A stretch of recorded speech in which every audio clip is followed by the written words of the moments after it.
My wife Samira had been working in art restoration for years and was finally promoted to the head of her department.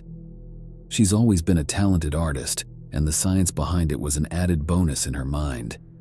I was so incredibly proud. It was her dream job.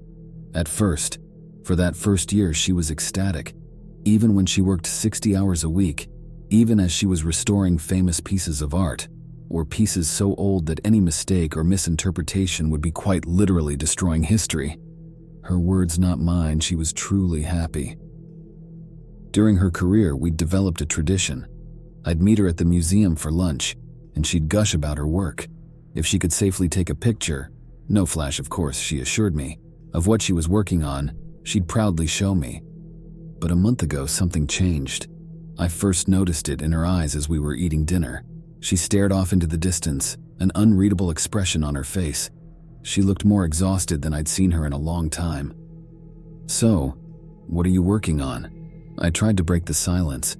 Usually she volunteered the information freely and with excitement, but she had been quiet on this piece, almost avoidant. "You may have heard of this one." Her face finally lit up. "Blind portrait." I shook my head, asked if she could show me. For the first time she told me no, but maybe I'd recognize it when she was done with it. "You're going to love it when you see it," she replied slyly. It wasn't one of their pieces, she informed me. It was from another prestigious museum, and she was assisting with the restoration after their own team had tried but couldn't finish it. "Not the way it deserved," she added. "They'd failed."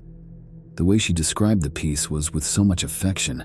I could see why she was pouring so many hours into it. But not long after, she began to change. Her already grueling hours transitioned into her practically living at the museum. When I went to meet her there for lunch, she'd ignore me, sequester herself in the lab instead until I gave up and went back to work.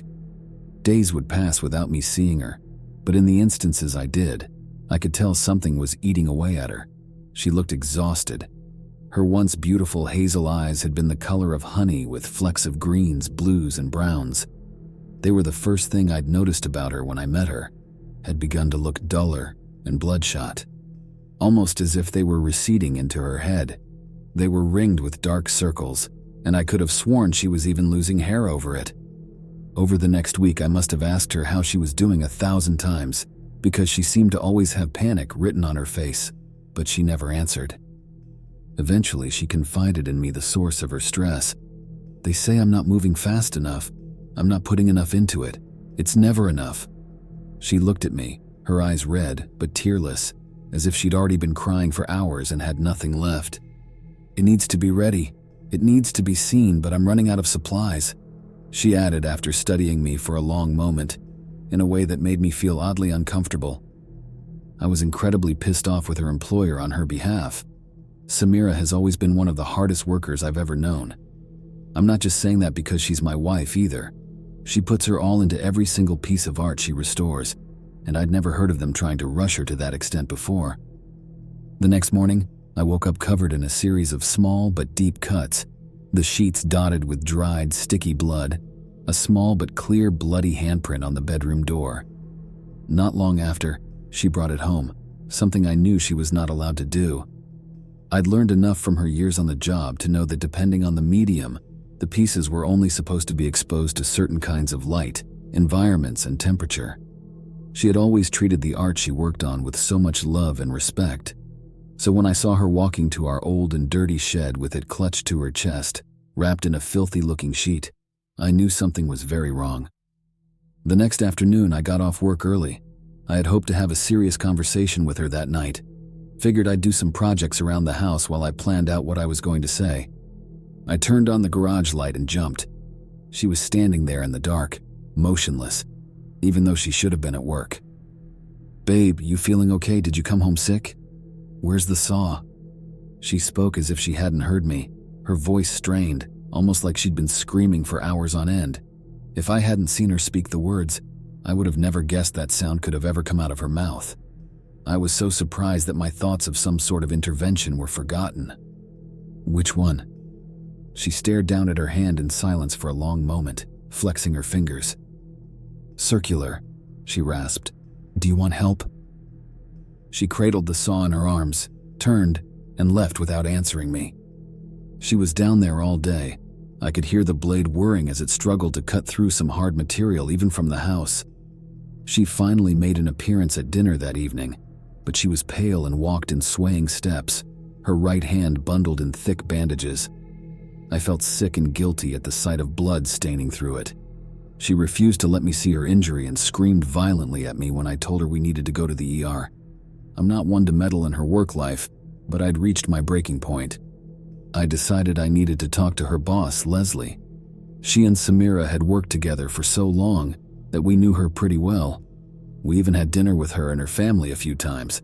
So I drove up to the museum and I asked for her. I wasn't sure what I expected when I went up there. A heated argument, a confrontation, but the moment she saw me, she pulled me into an awkward hug. "Alan, I'm so sorry we had to suspend her. How is she? We were hoping she'd get some help." The confusion I felt must have been written on my face because her expression changed to match my own.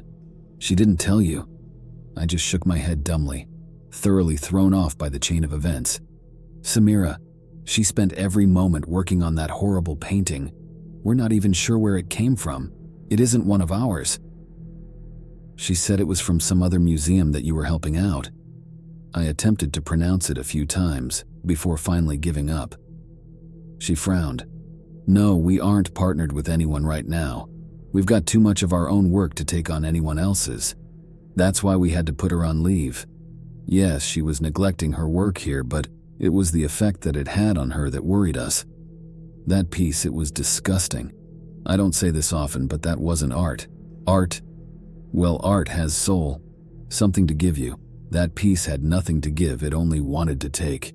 I drove home, angry and dumbfounded that my normally honest to a fault wife had been lying to me for weeks. I called out gently for Samira, but she wasn't in the house. I approached our storage shed turned workshop to check on her, but she wasn't there either. I approached the painting. She had made no effort to hide what she was doing. It was like she didn't even think it was wrong. Where do I even begin? The painting itself was an atrocity. I'd looked up blind portrait, since she refused to show me. After her concerning behavior, I felt I needed to know what it was that she was working on. I didn't find any one specific piece with that name. Instead, that a blind portrait was exactly what it sounded like. One drawn without the artist looking, maybe as a creative exercise or to practice fundamentals. But no, the painting my wife was working on was immaculate. Someone had clearly crafted it with their full vision and attention. It was exquisitely drawn down to the smallest of details. I'm no expert, but the smoothness, the way colors were blended, the detail of the clothing and hair against a backdrop of swirling reds, it was captivating. I'm no expert, but felt it would have even been a masterpiece if it hadn't been so goddamn disturbing. The subject, a woman, was beautiful, or rather she would have been, if the flesh above the exposed teeth wasn't torn in such a way that it almost resembled a playful curling of the upper lip. The teeth, the top row since the bottom jaw was totally gone, a stark white against the background that were so detailed, so realistic, roots and all, that they looked like I could reach out and touch them. I realized why the portrait was called blind. The young woman had no eyes, rather just dark holes in her skull where they should have been. The twin streams of blood and damage to the delicate skin around them, that the artist focused on in painstaking detail, suggested they had been there at some point though. The longer I stared, the more I felt tempted to reach out and touch it, to complete it. I felt myself striding towards it, clawing at my skin, reaching for my eyes. She'd looked so incredible with a pair of her own. What finally snapped me out of it was when I got close enough for the smell to hit me. It was so overpowering that my eyes began watering profusely, breaking my eye contact with it. I couldn't help but gag when I realized how exactly Samira had been restoring it. The reds of the background behind the woman, they held the odor of copper and faint decay of old blood mixed with paint. Long bits of white bone with cut marks had been haphazardly added to fill the missing portions of the frame. The teeth. There was a reason they looked so realistic. Exposed roots placed lovingly, completing where the woman's should have been. Samira had flashed me an odd but otherwise perfect smile just the night before. I wondered how many others had tried restoring the painting. What exactly had she meant when she said that they failed? Leslie's words about the painting only taking were fresh in my mind. I waited up for Samira for hours that night. I eventually heard her come in and the sound of our ancient sofa protesting as she fell into it.